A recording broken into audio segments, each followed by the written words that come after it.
अस्सलाम वालेकुम दोस्तों, मैं इरफान अहमद। तो लो प्रेशर होने की सूरत में हमें जो ज़्यादातर मुश्किलात होती है ये होता है कि हमारा इंजन जो है वो स्टार्ट नहीं होता, ठीक है ना। और प्रेशर जो है वो अमूमन जो है वो सर्दियों में होता भी लूज़ है, ठीक है। तो अभी मजबूरन ये है कि हमने इसे स्टार्ट भी करना है।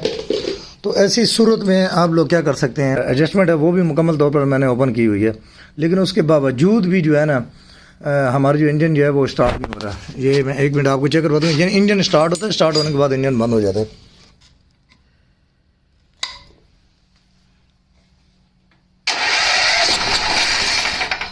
अभी इसको स्टार्ट करने के लिए हम जो जुगाड़ लगाएंगे ये आपको दिखा सकता हूँ। फोम ले लें या इसकी जगह पर कोई भी ऐसी चीज़ का इस्तेमाल आप कर सकते हैं, लेकिन मैं यहाँ पर फोम का इस्तेमाल कर रहा हूँ। यहाँ पर रख के इसको मैं सेल्फ देता हूँ, उसके बाद मैं बताता हूँ।